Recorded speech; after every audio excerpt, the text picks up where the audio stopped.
Continuamos inmediatamente.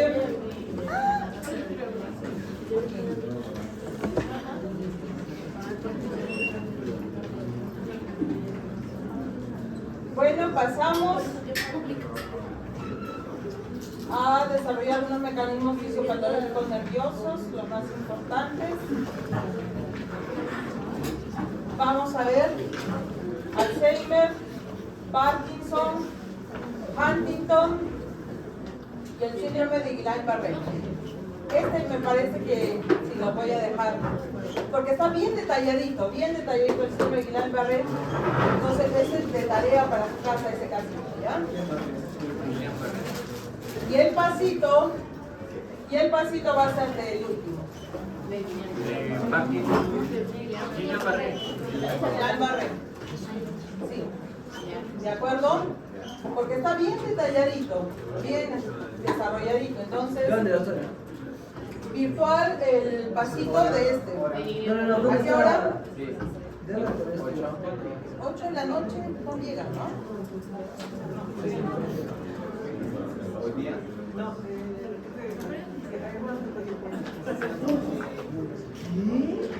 Ah, sí, ahí. ¿A qué hora? Yo tengo la mañana.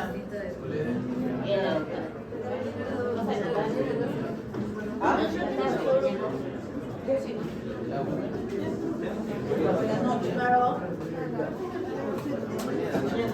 Para que les dé tiempo, porque van a estar en la mañana ocupados, en la tarde revisan, no, ahorita será, y ya. Si mejor la mañana en la noche, ¿dónde está la delegada? No puede ser. Le tocó su recreo. Entonces quedamos a qué hora, las Mediodía de sábado. 8 de la noche. Ya, 8 de la noche.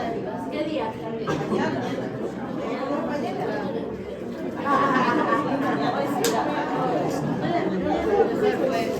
Porque sus actividades terminan más temprano, por eso lo estamos haciendo en la noche para que no se preocupen. Ok, continuamos entonces. Trastornos neurocognitivos. Vamos a revisar los más importantes, ¿no?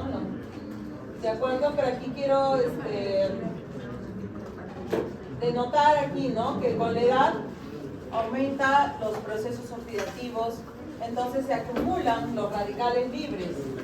Y a la larga esto se va acumulando y poco a poco que va a esta acumulación de estos radicales libres va provocando lesiones y favoreciendo la degeneración de la función cerebral. Muy bien. ¿Qué pasa entonces con las células, ¿no? El tejido nervioso, hay cambios y como consecuencia al afectarse con las células va a afectar los sistemas de neurotransmisión, o sea, va a afectar la sinapsis, ¿no? La secuencia de los circuitos neuronales, y eso va a generar cambios y normalmente es propio del envejecimiento. O sea, no es que la degeneración paulatina, despacio, poco a poco, es propio del envejecimiento. El hecho que las personas mayores tengan olvidos, ¿no? Que pueda afectar su memoria, sí se puede dar. ¿Sí? Eso no quiere decir que van a tener alguna enfermedad, ¿no? Un trastorno neurocognitivo, no. Normalmente sí. Sí, va a ir un poco más lentos quizás. El aprendizaje no se ve afectado en gran medida, quizás un poco más lento, o sea, les cuesta más el aprendizaje, pero se puede dar. Memoria van perdiendo, sí, hay olvidos, pero no es algo que va a alterar en gran medida su vida, ¿no? La calidad de vida en realidad, ¿sí? Pero poco a poco ahí está más lento en cuanto a respuestas, los reflejos, la actividad motriz un poco más lentos, pero es normal, ¿sí? Es normal el envejecimiento, que haya cambios propios, ¿no? Cuando hay alteraciones por esta acumulación. Obviamente, cuando hay neuroinflamación, hay mucha acumulación de radicales libres, puede facilitar a un trastorno neurocognitivo, eso es otra cosa. ¿Listo? Muy bien. Pero la lucidez, hay muchas personas mayores muy lúcidas, ¿no es cierto? no hay ningún problema, mucha lucidez. Y eso mucho también depende de nosotros mismos, de la actividad que realicemos. Si ustedes van al gimnasio o realizan algún deporte, ¿sí?, actividad física, para mantener su condición física, nuestro cerebro también precisa de actividad, ¿sí?, actividad nerviosa, conociendo, cambiando su rutina. La rutina envejece también, si no tiene una rutina muy marcada. Si ustedes dejan de estudiar, no están favoreciendo esas conexiones. ¿Qué pasa? Cuando terminan de estudiar en la universidad, ¿no?, realizan, bueno, su según, y algunos ya ejercen como médicos generales, por ejemplo, van a ejercer, pero luego si se animan, estudian y realizan una segunda especialidad, un residentado, una maestría, un doctorado. Si ustedes no dejan de estudiar, prepararse toda su vida, van a tener una buen timing, ¿no?, como se dice, buena actividad de sus neuronas, ¿no es cierto? Las actividades neurológicas de cognición, ¿no?, las actividades de cognición van a estar pilas, siempre van a estar conectados, ¿sí? En cambio, la falta de actividades como para dirigidas hacia el aprendizaje, el conocimiento, la actualización, si ustedes no realizan estas actividades y, por ejemplo, tienen trabajos mecánicos, muchas veces, ¿no?, se mecanizan, tienen rutas, tienen actividades, tienen secuencias muy estables, ¿sí?, muy estables, muy medidas, ¿no? Entonces, la capacidad del cerebro va a ir afectándose. ¿Quiénes tienen más probabilidad de tener enfermedades o trastornos neurocognitivos? ¿Quiénes? Pues, como los adultos mayores. dejan de prepararse. Quienes dejan de prepararse. Si ustedes establecen su vida llena de una rutina y nunca llegan a las cosas nuevas, su capacidad mental, su capacidad neurocognitiva se va a ir mermando. ¿Sí? Se va a ir mermando. Si ustedes colocan a los pacientes, ¿no?, como algo mecánico, son robots que reciben un paciente o paciente, llegó a su casa, listo, realiza su actividad y ahí acabó. Todos los días la misma rutina, ¿sí?, merma la capacidad neurocognitiva. Entonces, como les decía, así como hacen ejercicios físicos, también son buenos los ejercicios mentales. Así es. Si ustedes estudian toda su vida, se preparan, realizan diversas actividades, ¿no? Aprender un idioma, aprender a cocinar, realizar cálculos, cambiar su rutina, ¿no? Cambiar las rutas del camino a casa, por ejemplo. Ya están activando, ya están realizando ejercicios mentales. ¿Sí? Ya están realizando ejercicios mentales. Y eso es una buena condición, ¿sí?, para la salud, ¿no? La salud mental, para la salud de su cerebro, por ejemplo. Yo nunca he dejado de estudiar, por ejemplo, hasta ahorita, pero sigo estudiando. Todo el tiempo. Tenemos una actividad muy activa. La actividad académica es constante, es una preparación eterna prácticamente.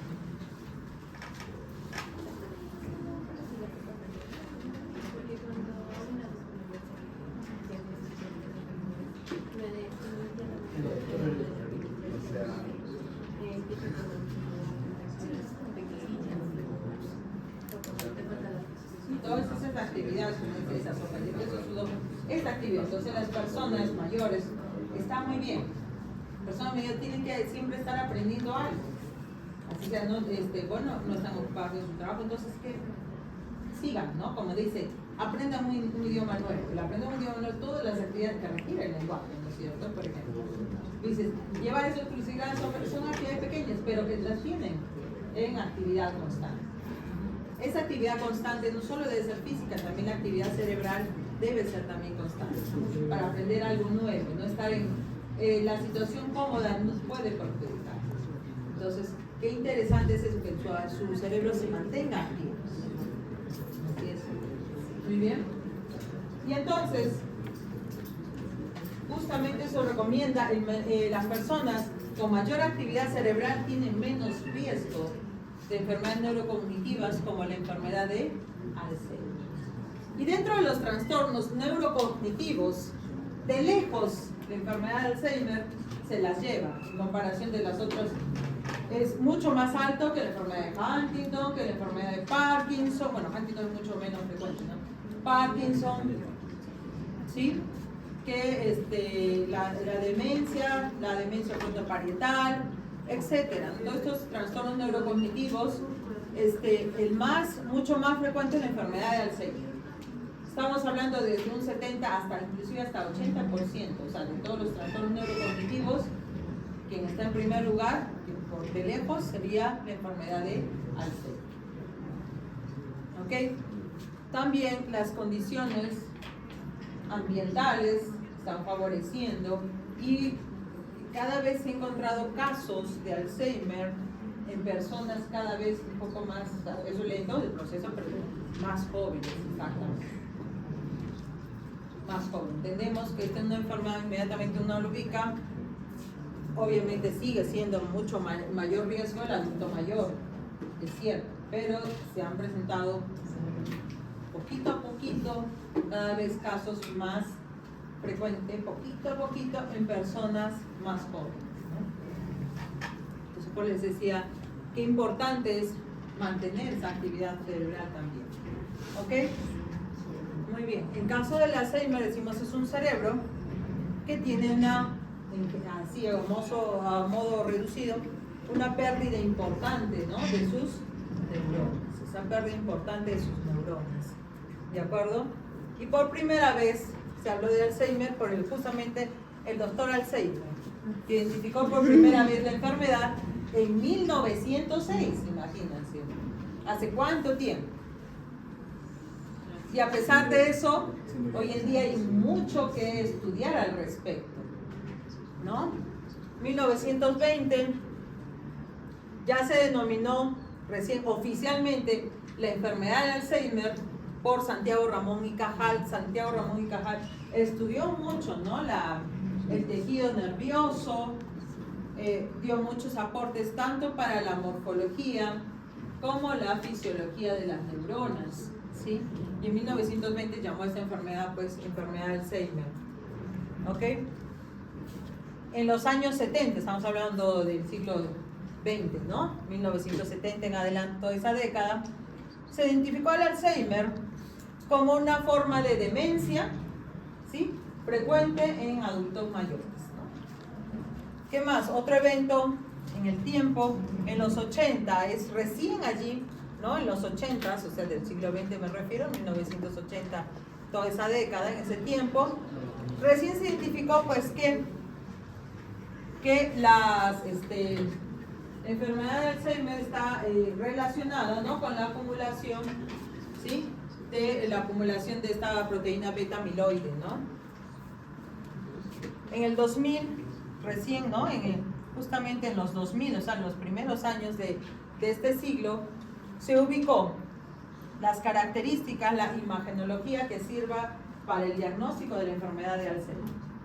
Recién, ¿no? Entonces, con tomografía, con resonancia magnética, se puede identificar, ¿no? ¿Y qué vemos aquí? Que estamos mirando aquí, ¿no? Esta acumulación de muerte neuronal está provocando, miren aquí, en general la disminución de la masa del tejido nervioso. Vemos aquí, miren el aumento del tamaño de los ventrículos, ¿sí? ¿Qué más vemos? Se adelgaza el grosor de la corteza cerebral, los surcos, ¿sí? Más acentuados, ¿no? Estas circunvoluciones más marcadas, pérdida en general de esta comunidad de densidad y volumen, ¿no? Cerebral, más opacidad en lo que es el tejido, se observa también, vamos, en la imagenología. Y también daña inclusive la estructura de las meninges, sobre todo hablando de las leptomeninges también. ¿Listo? ¿Ok? Y bueno, después en el 2014 se diseñó un primer ensayo clínico para lo que es el modelo del Alzheimer, con un consorcio donde están implicados allí los dos culpables, ¿no? Lo que es la acumulación de placas de la proteína beta-amiloide a nivel extracelular y la formación de ovillos neurofibrilares por la fosforilación de la proteína tau dentro de las neuronas. ¿Sí? En la actualidad se busca tratamientos, ¿no? Tanto farmacológicos como no farmacológicos para paliar este problema, porque en realidad cura no hay, ¿no es cierto? No se puede detener, simplemente buscamos, no se puede evitar su progreso, lo que buscamos es que no progrese, o sea, no podemos retroceder, lo que estamos buscando es la no progresión de la enfermedad con tratamiento farmacológico y no farmacológico. Vamos a ver un poquito más de eso, ¿ok? Bueno, ahí está una imagen, ¿no? El examen macroscópico, lo que mencionamos hace un momento, la afectación cortical, ¿no? Sí, ahí está la afectación cortical, disminuye también esa masa que les decía a nivel cortical con respecto a las estructuras subcorticales, más delgadas, por ejemplo, en menor densidad. Disminuye, les decía, la transparencia y la fibrosis, les decía que afecta a las leptomeninges, o sea, me estoy refiriendo a la subaracnoides y piernas, ¿no es cierto? Muy bien. En general el cerebro disminuye peso, disminuye volumen, ¿sí? Además, las circunvoluciones que les decía que están atrofiadas y mucho más marcados los surcos y el aumento del volumen de los ventrículos, ¿no? Es el examen macroscópico. Bien, bueno, ahí están las estructuras, pero vamos a ver un poquito más. Y luego en el examen microscópico, ahí están las dos características, ¿no? La acumulación de ovillos neurofibrilares dentro de las neuronas, ¿no? Entonces, ¿qué es lo que pasa? ¿No? Este cambio de las proteínas tau, que son parte, estas proteínas tau que son parte de los microtúbulos, ¿sí? Reguladores de la formación, de la estabilidad de los microtúbulos, obviamente intracelular, que al ser fosforiladas van a tener una conformación especial y van a formar esos ovillos neurofibrilares. Inclusive cuando las neuronas se mueren, ¿no es cierto? Se mueren, se absorben, no todo el contenido de las neuronas, pero todavía quedan esos ovillos neurofibrilares, quedan allí en este tejido nervioso. ¿Y qué más? Conformación, la presencia de las placas amiloides, aquí se ve también, ¿no? Esta imagen, la conformación de estas placas beta-amiloides, también llaman placas seniles o placas neuríticas, ¿sí? Eso en el espacio extracelular. Bien, acá vemos una imagen de un cerebro con Alzheimer, comparando un cerebro normal, donde se ve en rojo lo que está captando, en este caso son las placas neuríticas o las placas seniles, ¿no? Entonces, es pues evidentemente una característica para el diagnóstico de Alzheimer. Un poquito más comentar, ¿no? De estas características. Pero antes de hablar de estas características, de esta fisiopatología de las placas y los ovillos, no en cuanto a la fisiología características de Alzheimer, hablamos, lo que identificamos nosotros rápidamente, la pérdida de memoria, pero también presenta alteraciones del lenguaje, cambios conductuales, en general atrofia cortical, ¿ok? Y aquí las causas, la primera, esta conformación de esta acumulación de la proteína beta-amiloide, todavía los mecanismos, cómo se generan, todavía se sigue estudiando, se ha seguido y se han identificado algunos genes al respecto, ¿sí? Pero lo que sucede es que normalmente nosotros tenemos la APP, ¿no? Esta proteína precursora amiloide, que normalmente es buena, ¿no? Porque esta es Tiene propiedades neurotróficas, neuroprotectoras, influye en nuestra plasticidad neuronal, en este desarrollo, ¿no? Crecimiento de las dendritas para mejorar los circuitos neuronales, para provocar plasticidad neuronal. Y ese crecimiento, como decía, de las dendritas para una mejor comunicación y conformación de circuitos neuronales. ¿De acuerdo? Normalmente está este péptido precursor. Y aquí nos fijamos en esta zona y este péptido que es acá está integrado, ¿no? En la membrana. Vemos que tiene allí secuencias gamma, secuencias beta y secuencias alfa que vamos a identificar. Aquí está entonces. Ocurre pues que normalmente Normalmente tenemos esta APP para estimular esa plasticidad neuronal, ¿ok? Y luego esta se tiene que reciclar, esta APP se tiene que reciclar y eliminar. Entonces hay un procesamiento proteolítico. Para esto, normalmente tenemos un corte de una enzima, la alfa secretasa, que realiza el corte. Fíjense aquí de la forma el resto de oligosacáridos, una glucoproteína, ¿sí? Y realiza el corte de la alfa secretasa aquí para dejar todo el resto del péptido, ¿no? De la APP, normalmente un corte normal. Luego tenemos la acción de la beta secretasa. ¿Qué ocurre, no? Si hay normalmente un desequilibrio, un aumento de la beta secretasa, vemos aquí una primer falla, ¿no? Un corte que no va a realizar el corte a nivel alfa que decimos. El corte va a ser beta, ¿no? Por esa beta secretasa. Y tenemos dos fragmentos, ¿no? Eso conforma dos fragmentos de esta APP. ¿Listo? Ahí tenemos los fragmentos. Un fragmento normal de este corte para el procesamiento proteolítico de la APP es el corte, ¿no? Beta 40, ¿sí? Pero aquí nuevamente hay una falla aquí en el sentido de que la presencia de una gamma secretasa va a realizar un corte incorrecto y va a generar un corte de esta APP beta 42, ¿no? Por el tamaño, beta 42. Y entonces aquí este corte erróneo o este incremento de este corte va a acumular estos fragmentos amiloides beta. Y estos fragmentos amiloides beta son justamente los que más perjudican y conforman estas placas seniles o placas neuríticas, ¿sí? ¿Qué es lo que sucede? Estos amiloides beta, ¿no? Oligómeros de amiloide, ¿qué efectos tienen, ¿no?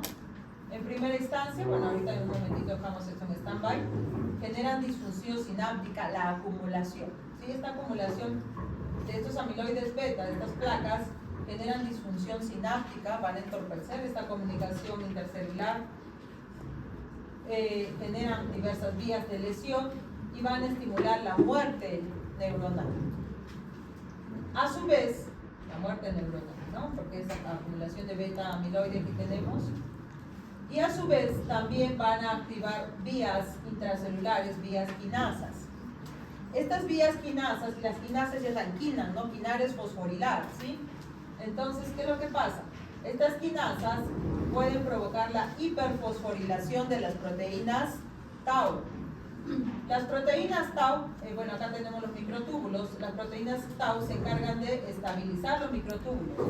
Ustedes saben, ¿no? Los microtúbulos que conforman el citoesqueleto de las neuronas, importante para el tránsito, por ejemplo, el tránsito de las vesículas, ¿sí? Y el tránsito de una serie de organelos dentro de la célula, ¿sí? Y en este caso, entonces, si las proteínas tau son fosforiladas, no van a cumplir su función y por lo tanto van a desestabilizar al citoesqueleto. ¿Ok? Entonces, al disminuir la afinidad de los microtúbulos, de las proteínas tau hacia los microtúbulos, su afinidad al fosforilarlas, ¿listo? Van a destruir a los microtúbulos y esto pues va a provocar muerte neuronal. ¿Listo? Para evidenciar esto se agregan, las proteínas tau forman conglomerados. Y estos cúmulos, estos conglomerados intracelulares los conocemos como ovillos neurofibrilares. Estos ovillos neurofibrilares son intracelulares justamente, además de entorpecer la función neuronal, ¿sí? Van a ir acumulando, ir destruyendo el citoesqueleto, favorecen asimismo la muerte neuronal. ¿Sí? Los dos mecanismos de muerte neuronal es pues justamente los oligómeros de amiloide, sobre todo este fragmento amiloide beta 42, y también la inestabilidad, destrucción de microtúbulos y agregación, acumulación de proteínas tau, que también van a favorecer la muerte neuronal. Todos estos eventos también generan neuroinflamación y eso favorece, agudiza más, ¿no?, la muerte neuronal. ¿Y qué también favorece todos estos eventos? La acumulación de radicales libres. Entonces los sistemas oxidantes también van a favorecer este cuadro de muerte neuronal. ¿Ok? Y bueno, aquí tenemos, nos señalando dos tipos de Alzheimer. Alzheimer precoz, mucho menos frecuente obviamente, pero si se da caso. Y el Alzheimer de inicio tardío, que es lo más frecuente, ¿no es cierto?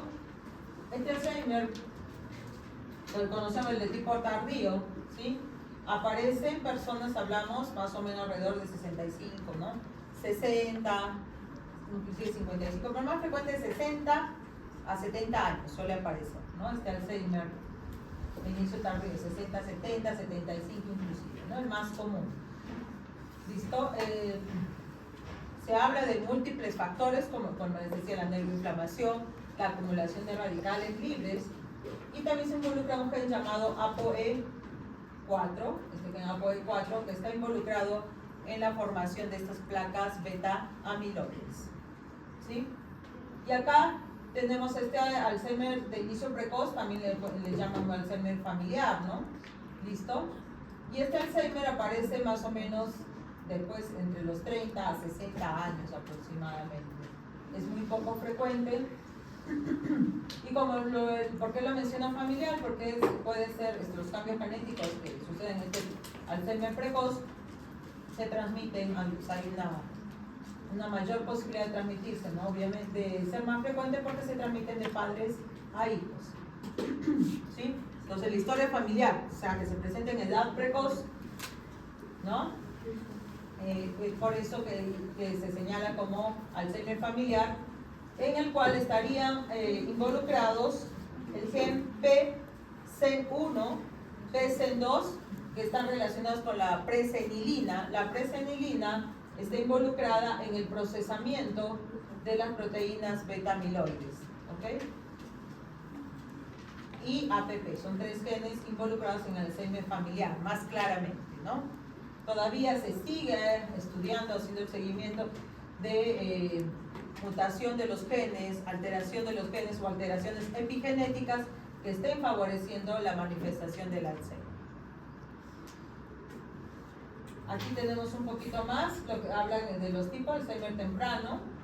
Como les decía, tienen un fuerte componente genético, herencia familiar, 30 a 60 años como les decía. Y esto pues genera estos genes que les decía que alteran el procesamiento de la proteína APP, provocando la acumulación de proteína beta amiloide, ¿no? Aumentar. Esto obviamente va a aumentar en gran medida el Alzheimer. ¿Listo? Y acá un comentario sobre cómo podemos calificar el Alzheimer. Hay otras escalas que califican al Alzheimer en siete fases. Este lo resume Alzheimer leve, Alzheimer moderado y Alzheimer grave. ¿Listo? En el cual vemos en esta clasificación el leve, donde todavía el inicio de los síntomas se desarrolla con cierta normalidad, y hablamos de leve cuando hay olvidos, ¿no? Ciertos olvidos y muy poco frecuente alteraciones en el lenguaje temporales, nada más, ¿no? Alzheimer moderado empeoran los síntomas, donde hay mayor dependencia, ya hay no solo olvidos, no pérdidas de memoria, falta de identificación de las personas, se desubican, ¿no? Cuando sale ya no puede salir solo, si no se pierde, por ejemplo, ¿no? Y tenemos el Alzheimer grave, que es una dependencia total porque ya tampoco controla esfínteres, hasta no puede deglutir, y esa falta de control, ¿no?, deteriora los síntomas y puede llevar a la muerte. Aquí hay otra forma un poquito más detallada de calificar el Alzheimer, La fase preclínica, donde simplemente se está generando la acumulación de esos ovillos y de las placas neuríticas. La fase leve que les decía, la sintomatología típica, que son estos olvidos, poco a poco, memoria a corto plazo, algunas alteraciones y alteraciones, por ejemplo, en el lenguaje, ¿no? Y aquí tenemos, me pasé aquí la fase prodrómica antes, ¿no? Esta fase prodrómica donde recién van a iniciar con pequeños olvidos y desorientaciones aquí, fase prodrómica. La fase moderada agrava la sintomatología, miren aquí ya se va afectando la corteza, no solo temporal, porque aquí una de las afectaciones empieza en lo que es suele afectar en primer lugar lo que es el lóbulo temporal, pero ya hay afectación prefrontal, frontal, listo, y también aquí vemos ya afectación en el lóbulo parietal también, ¿no? Y acá grave, obviamente miren la gran masa cerebral que se ve afectada, donde pues hay una dependencia total, como les decía, lo riesgoso es que después no solo que no controle sus esfínteres, ¿no? Sino que no llega el posible ahogo, porque ya no puede ni siquiera deglutir, ¿no? Obviamente ya el lenguaje, función cognitiva están bastante alteradas, y el riesgo de muerte.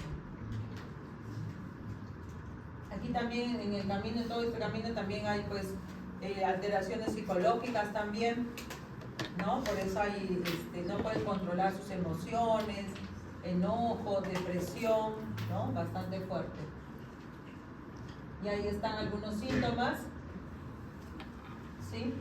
Por ejemplo, pérdidas de memoria inicia, ¿no? Con olvidos, ya luego poco a poco esas pérdidas de memoria se van haciendo cada vez más fuertes, ¿no? Que dificultan ya la vida cotidiana, ¿no? Las rutinas. Dificultad para resolver problemas día a día sencillos, como por ejemplo, ¿no? El abrir, como dice acá el ejemplo, ¿no? De colocar una llave y abrir un candado tan sencillos, ¿no?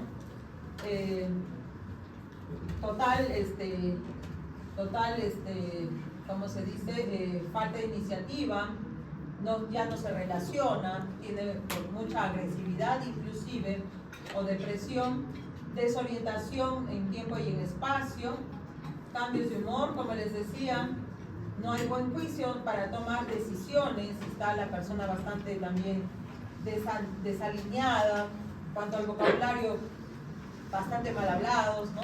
Palabras soeces todo el tiempo pueden decir, ¿sí? Los objetos se dejan en cualquier lugar y es un total desorden, no comprende imágenes visuales básicas, son características típicas, ¿no? De lo que es el Alzheimer, ¿ok? Lo voy a dejar acá para pasar a un casito clínico para revisar un poquito más, ¿no? Estos síntomas, ¿sí? Ok, aquí, mujer de 60 años de edad, ya está. La consulta obviamente solo no se da cuenta, ¿no? ¿Quiénes tienen que darse cuenta? Los familiares. Porque notan su deterioro de memoria, pero miren, esto por lo menos dice 3 años de evolución, ¿no? Porque a veces uno considera, ok, se olvida, tiene olvidos por edades, ¿no? Pero ya esto es mucho más marcado. ¿Qué pasó? Lo primero, ¿no? Despistes en cuanto a mensajes, olvidaba recados, ¿no? O transmitía los recados a destiempo, ¿sí? Varias ocasiones, ¿no? Dice, venía de hacer compras y olvidaba lo que había comprado, ¿no? Entonces, como dicen, tenía que llevar una lista, luego dirección para poder ser ubicada, siempre si desea salir. ¿Qué más? Se sentía mal, se sentía frustrado, triste, ¿no? Deprimido, ¿listo? ¿Qué más? Se retrasaba en llegar a casa porque se desorientaba, ¿no? Tenía dificultad para regresar, no encontraba el camino. Preguntaba cosas sobre el mismo tema todo el tiempo, ¿no? Si ya me dijiste, ya me preguntaste, ya te dije si olvidaban, si no prestaba atención a las conversaciones, ¿sí? Despreocupados de su cuidado personal, a veces ponía cosas que no tenía relación con la actividad que realizaba, ¿no? Bastante desalineado, son características, ¿no? Esta persona normalmente era conversadora, ahora estaba toda retraída, callada, ¿no? Por la calle dice, recibía saludos de personas conocidas y no respondía porque no las reconocía. Son características. El examen físico, ¿qué pasaba allí? Paciente alerta, está bien. Listo, en el examen cognitivo, no, 17:35, fluidez verbal, pero tenía problemas en orientación temporal, o sea, ni siquiera recordaba el mes o el día de la semana. ¿Sí? No ubicaba en qué piso estaba en el hospital cuando regresé en el examen. No recordaba palabras a los 5 minutos que se le había indicado esas palabras, es parte de la evaluación, ¿no? Fallos en la repetición, en el orden, en la sintaxis, cálculos mentales simples, no los realizaba bien. Muy bien. Enlentecimiento en el pensamiento, fallo en órdenes, en ejecutar órdenes, ¿no? Son parte del examen físico, ¿sí? Ausencia de signos meningios, la pupila, fondo de ojo, pares craneales sin alteraciones. Aquí entonces estas funciones vegetativas no se ven alteradas, ¿sí? Pero había un déficit sensitivo motor. Reflejos de estiramiento normal, cuestión implantares en flexión, tono, trofismo muscular normal, bipedestación, pruebas cerebelosas normales. Ahí está bien. Tensión arterial 150/80, temperatura normal, no había bocio, no estaban buscando si había alteraciones, ¿no? Diagnóstico diferencial para ver si había alteraciones endocrinas, tampoco había problema. Auscultación carotidia, cardiorrespiratoria sin problema, abdomen normal, trastornos tróficos ni edemas, tampoco había, ¿no? Entonces, sobre básicamente funciones cerebrales, funciones neurocognitivas, ¿no? El problema. También se tiene que descartar si había deficiencias vitamínicas, problemas tiroideos, entonces se hizo examen al laboratorio y resultó normal. ¿Sí? Las pruebas neurológicas, memoria, atención, lenguaje, habilidad visoespacial, allí sí había un deterioro significativo, ¿no? De todas estas áreas cognitivas. Y la imagen, la resonancia, atrofia cerebral, ¿no? Ahí está, menor densidad, vemos allí, mayor tamaño, miren, de los ventrículos, nos envía bien aquí un poquito también, ¿no? Bien marcados, más acentuación de los surcos, circunvoluciones atrofiadas, ¿no? Son características del Alzheimer. Muy bien, entonces se hizo una exploración, el electroencefalograma. ¿Listo? Preguntas son ejemplos, ¿no? Que se le dio durante la entrevista para la evaluación neurocognitiva. ¿Qué más se utiliza para el diagnóstico? Exploración física completa, el electroencefalograma, ¿sí? Las pruebas de neuroimagen, resonancia magnética, tomografía computarizada, tomografía por emisión de positrones, son todos los exámenes que se le solicitó. Listo, una vez diagnosticado enfermedad de Alzheimer, vemos el tratamiento farmacológico. Uno de los principales deficiencias que se ven allí, la deficiencia en cuanto a lo que es la conexión para lo que es acetilcolina. También puede haber alteraciones del glutamato, serotonina, arginina, también alteración de arginina, son los que se vean afectados en el Alzheimer. Y aquí los principales les decía acetilcolina, por eso parte del tratamiento es agentes inhibidores de la acetilcolinesterasa. ¿Para qué? Para mantener estable las vías cognitivas. ¿Sí? Entonces, obviamente, con dosis, medidas, ¿no? Pero inhibidores de la colinesterasa para que permanezca más tiempo activo lo que es la acetilcolina. ¿Listo? Además, a esto se agregó, ¿no? Para lo que son síntomas, antidepresivos, antipsicóticos, ansiolíticos y anticonvulsivos. El tratamiento no farmacológico, esto es importante, justo también una de sus compañeras mencionaba un ejemplo, ¿no? Pero también la psicoterapia, ¿no? Hay que hacer el seguimiento a la paciente, estimulación cognitiva, ¿sí? Estimulación que esté activo, mejore su autonomía también, terapia psicomotriz, lo que es movimiento, rehabilitación cognitiva, terapia de orientación a la realidad constantemente, favorecer su autoestima, terapias de recuerdo, ¿sí? Ver cómo reducir el estrés, Muy bien, favorecer relaciones sociales, entonces mejorar su entorno para mejorar la función cognitiva y con esto mejorar la calidad de vida. Si bien es cierto, no va a desaparecer el daño que ya se hizo, lo que se busca es enlentecer, minimizar el deterioro, ¿no? Que continúe, que progrese la enfermedad. ¿Sí? Ese es el tratamiento no farmacológico. Acá menciono factores de riesgo netos propios de la enfermedad que no se pueden modificar, la edad, los antecedentes familiares, sobre todo para cuando ¿no? se presentan en jóvenes, adultos más jóvenes. El sexo puede ser también un factor de riesgo. ¿Listo? Factores genéticos, por supuesto. El deterioro cognitivo leve, por eso es importante, ¿no? Mantener siempre activa la actividad cerebral. Y lesiones traumáticas no se pueden cambiar. ¿Qué es posible modificar? Que haya una buena salud cardiovascular, un estilo de vida con bajo estrés. ¿Listo? Y bueno, si hay hipoacusia, sordera, pues estar atento, ¿no? Con el tratamiento. Entonces aquí nos dicen que la reducción, miren a cómo se puede concluir aquí, ¿no? Que la reducción al menos de un 25% de los factores de riesgo modificables puede ayudar a prevenir. ¿Sí? Prevenir ¿cuántos casos? 1 a 3 millones de casos de Alzheimer en el mundo. No tomemos como algo ajeno, ya que es posible que alguna de nuestras personas cercanas, familiares o conocidos puedan estar pasando por esta situación. ¿Ok?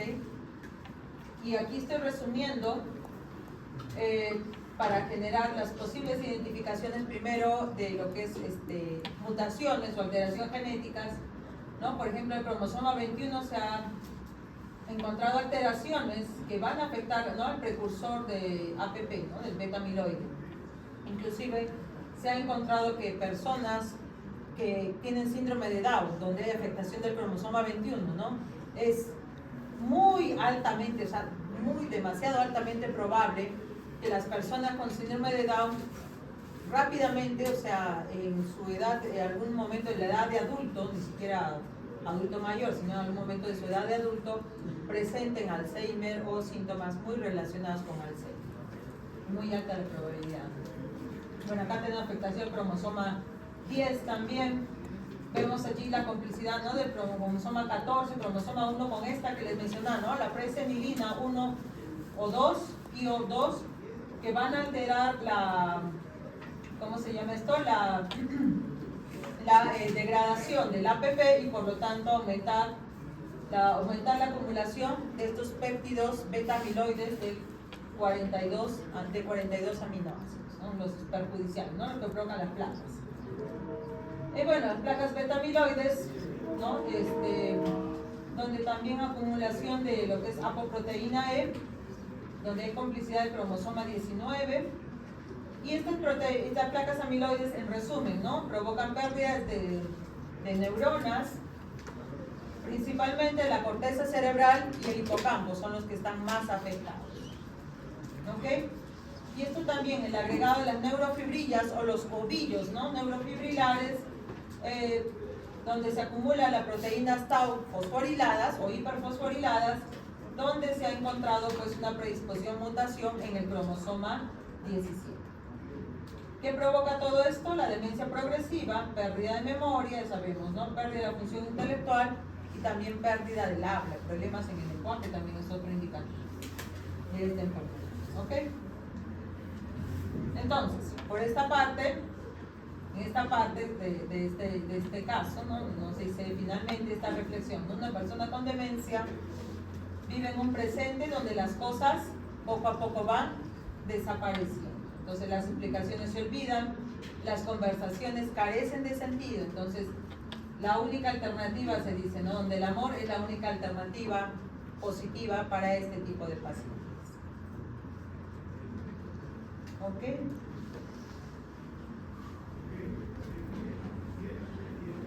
Va, siguiente. Parkinson, ¿cuánto tiempo tenemos? 10 minutos. ¿Cuánto? 10 minutos. Ya quieren descansar, qué barbaridad. Vamos, uy. Creo que sí vamos a tener que hacer por ahí. Entonces creo que vamos a ampliar a Huntington, ¿no? Nos queda el Huntington también. Bueno, acá simplemente he querido resumir también a Parkinson, mencionando ahí, resaltando. Esta es una enfermedad, se dice multifactorial, también frecuente, o sea, es problemas neurocognitivos, frecuente entonces en adultos mayores de 65 años. Pero además de ello, ¿qué otros factores favorecen? Obviamente los factores genéticos, la edad, el envejecimiento.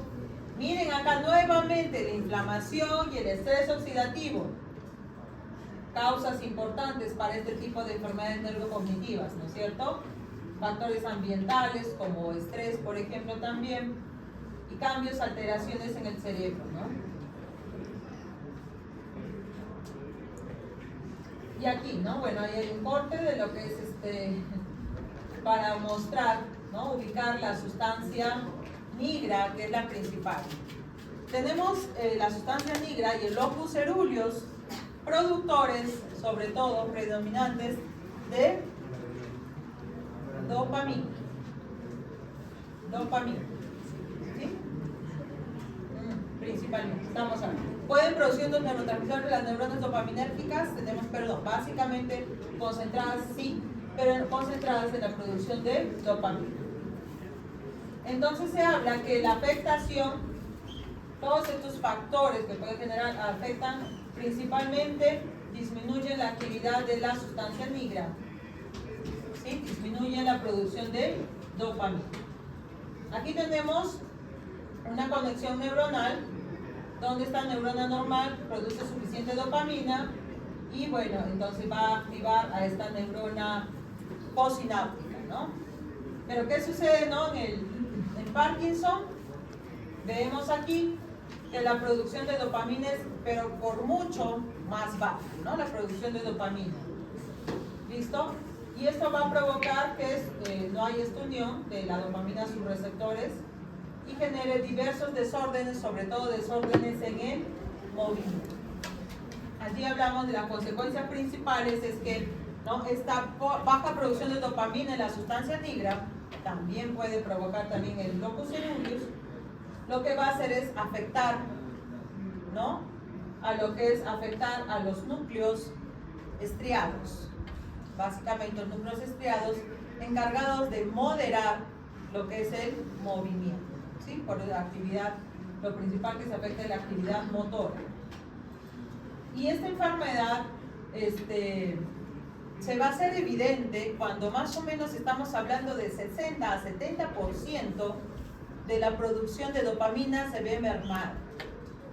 ¿Sí? No es al principio, poco a poco, sino cuando ya está avanzada esa baja producción de dopamina, es que recién empiezan a hacerse evidentes los síntomas de Parkinson, ¿no? Vemos allí lo que les hablaba, la pérdida de neuronas dopaminérgicas, sobre todo en esta sustancia negra que les decía, y esto que va a provocar la acumulación de proteínas alfa-sinucleína. Esta acumulación de estas proteínas hará pues que baje en gran medida la producción de dopamina. Entonces allí está el mecanismo por el cual disminuye la dopamina. Y como les decía, esta dopamina ya no va a pasar a los ganglios basales, generando inflamación y estrés oxidativo. Y ahí están síntomas motores y no motores, ¿sí? El temblor, constante temblor, rigidez muscular, básicamente, ¿no? Rigidez central, ¿no? Voy a hablar de rigidez de los músculos, sobre todo torácicos, abdominales, allí para lo que es postura. Por eso hay unas anomalías en la postura, bradiquinesia, ¿no? Movimientos sobre todo para iniciar, por ejemplo, actividades como iniciar la marcha, se demora bastante, o está en plena marcha, se detiene y luego le cuesta iniciar el movimiento. anomalías para andar, esa clásica, como les decía, marcha parkinsoniana, que en primer lugar le cuesta empezar la marcha. En segundo lugar, la posición, esta persona está encorvada. Además, esta marcha es lenta, ¿sí? Lenta, en la cual los pasos que da son pequeños, no puede dar grandes zancadas, porque corre el riesgo de perder el equilibrio, inclusive tienen caídas, ¿no? Entonces, los pasos son cortitos, lentos, les decía, inclusive arrastran, o sea, también conforme avanza tiene problemas en levantar las piernas, ¿no? Para dar el siguiente paso, por eso arrastra los pies.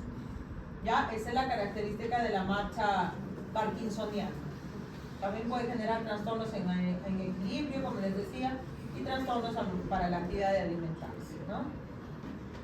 Trastornos no motores, trastornos del sueño, es uno de los también primeros síntomas que aparecen. Dolor muscular o articular, fatiga, estreñimiento, hipotensión arterial, miren, ¿no? Problemas sexuales, depresión, diaforesia excesiva, ¿no? Trastornos de deglución, respiratorios, esto conforme va avanzando, ¿no? La enfermedad. Cialorrea, mucha salivación y trastornos oculares. Aquí vemos, nuevamente pasamos a las 4 manifestaciones cardinales características del Parkinson. Viene a ser la bradiquinesia, ¿no? Movimientos lentos, bastante característico, esa rigidez, sobre todo rigidez postural, inestabilidad postural, que inclusive tiene caídas, y el temblor, que al principio es temblor al realizar movimiento y luego temblor inclusive en reposo. Sí, esto ya lo habían mencionado, ¿no? Alteración del lenguaje también. Acá está una calificación para lo que es la enfermedad de Parkinson. Yo creo que con Parkinson sí nos alcanza a terminar, porque aquí, bueno, lo hemos hecho un poquito más cortito, pero aquí están los estadios de Brack para calificar los estadios del 1 al 6 para lo que es la enfermedad de Parkinson, donde al comienzo son síntomas que pasan a veces desapercibidos como una hiposmia, ¿sí? Hiposmia. Y el segundo estadio ya les mencioné, ¿no? Que puede iniciar con mantenimiento, mejor dicho, alteraciones en el ciclo de sueño y vigilia, ¿listo? Sobre todo trastornos en el sueño REM, en la fase REM. Y lo que es estreñimiento, las zonas donde se ven afectados, muy bien. Y luego, ya desde el estadio 3 es la sintomatología que conocemos, ¿no? Este temblor, rigidez, alteraciones del equilibrio. ¿Y qué es lo que pasa? O sea, al comienzo se ven afectados, como les decía, la sustancia negra para la producción de esta dopamina y afecta, ¿no? La transmisión a corteza cerebral y también, como les decía, a los ganglios basales, ¿no? Sobre todo estamos hablando al globo pálido, la parte interna del globo pálido, el putamen también, ¿no? Son los más afectados al no recibir esta dopamina, ¿sí? Y luego, conforme va avanzando, también se afecta el locus coeruleus. O sea, no solo se ve afectada la función motora, sino también la función cognitiva y el estado de ánimo. Es por eso que después también estas personas avanzan con problemas, inclusive miren aquí, el sistema límbico, neocorteza, entonces también hay problemas neuropsiquiátricos, ¿no? Depresión, sí, desgano de seguir la vida, inclusive algunos hasta se quieren suicidar, ¿no? Por esa depresión tan fuerte que puede ocurrir en etapas avanzadas, porque también afecta al locus coeruleus, también productor de dopamina, ¿ok? Y por último aquí está, entonces, en resumen, aquí con esto termino, en resumen, lo que es la enfermedad de Parkinson, ¿sí? Aquí. Entonces, básicamente localizamos el problema, humor, disfunción directiva y problemas también de aprendizaje. Base aquí. Aquí está el mecanismo por el cual, ¿no? Al perder dopamina, no llega esta dopamina al examen posterior y hay hiperactividad del núcleo subtalámico y el globus pálido interior, interno o medial, ¿no? Entonces aquí, por lo tanto, esto provoca disfunción de circuitos motores, ¿sí? Donde se altera el mecanismo de coordinación generando hipoquinesia. disfunción psicomotores, donde no hay buena facilitación de la actividad motoneural y por lo tanto hay rigidez. Y por último, el temblor. Por aumento de no hay regulación de los ganglios basales, mayor excitabilidad de la corteza motora, ¿listo? Y lo que va a iniciar lo que genera los temblores. Muy bien. Aquí terminamos